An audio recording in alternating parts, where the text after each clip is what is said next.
protect the leg that I have staggered, but I want to have my leg staggered. It's not in this position. If I'm in the square stance, I really can't shoot now. This is totally defensive. So if I want to score, I want to be in a position to shoot off this leg. And I want to be in a position to counter anything to shoot with this leg. So I'm going to down block with this hand. If he were to take a shot, this hand's going to measure him, forehead to forehead, and then I'll put the other hand. If I want to have my hands on him. Even if he tried to back away from me, jump around the last, I'm going to follow just like this. Just like this. I'm not going to let him. Free lid 42, couldn't get to 36, so it was too small for 49. Quicker than me. If we're about to like this, and he's quicker than me, what's going to happen here? You think he'll get my leg? There's a good chance. So I'm going to start the match just like this, make contact here. Most wrestlers will allow me to be inside, just like that. The reason why I'm saying that is the difference between inside tie and outside tie is like the difference between those big things. With that being said, I want to be on the outside, but a lot of wrestlers are on the outside all the time. You ever see guys wrestle like this? Is this a good position or bad position? I don't think it's simple for me. I don't like, I mean, if I got his head, I guess that's sort of okay, but I know some really slick wrestlers that can double pass, stuff, slide by, lots of stuff like that. So I'm going to be here inside. I'm going to be surprised at the wrestlers that allow me to just be here. The reason why it's called inside is I'm completely inside of his body here. I'm underneath his arms here. So I'm inside. So if you were to try to take a shot on me, I can block his shoulders very easily, just like that. So I'm inside.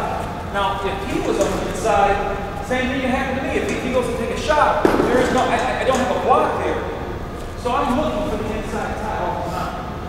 And one of the ways I keep the inside tie is I will flare my arms in like this so that if he's trying to pummel inside, it makes it a little bit tough for him. And most of the time, the wrestler just gives up by the position. Why? Because the wrestlers aren't trained to understand how bad a position that they're really in.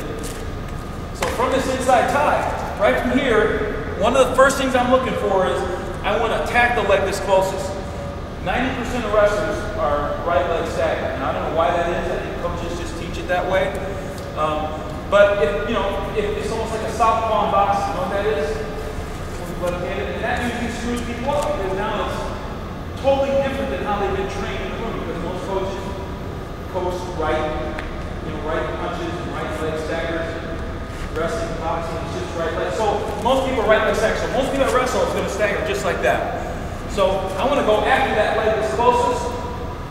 I'm forward to forehead now, and if I go to reach for his leg, I mean I can touch it.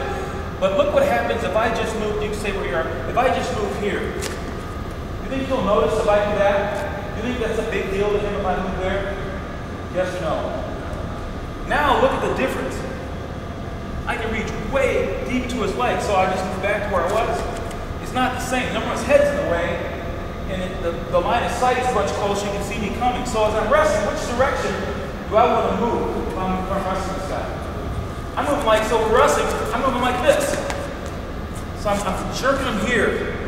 I'm jerking him there as I'm moving. So I'm wrestling like this, here, like this, here like this. Then the leg is there. So I did that my whole career. A single leg, I call it a post single. I don't have to shoot on my knees. If I shoot on my knees, I feel like I'm getting in trouble there. And if I miss this and he sprawls, nothing happens. If I shoot on my knees and he sprawls, how many of you guys have ever been here? Show of hands of people who think that's a good position. Who likes being there? Show of hands. It doesn't feel good being there. If you show me I ain't there, I'm going to make you pay. I'm going to shoot that position. I'm going to punish you to the point where I will never shoot again. And what happens if you get a guy where he decides he doesn't want to shoot anymore? Is that in your favor now? Absolutely. I'm going to make him think, man, I don't want to shoot this guy again.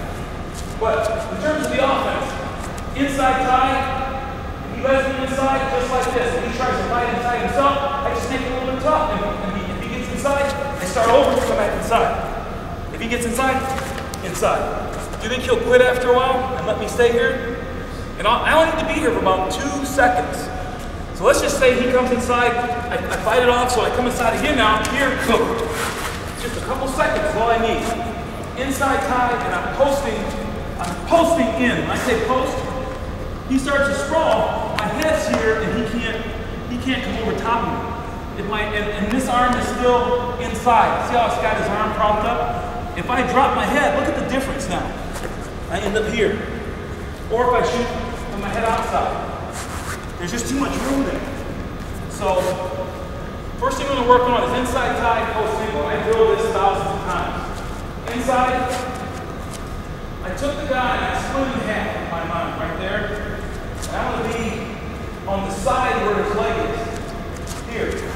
So all my motion is kind of moving here subtly to the side. So as a wrestler, just moving here like this.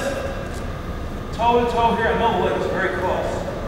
And all I got to do is change levels, take a little bit of step, and I'm in. I lunge in. This is really the motion right here. Boom. Once I post here, I drive him off the leg, and then make contact with the same.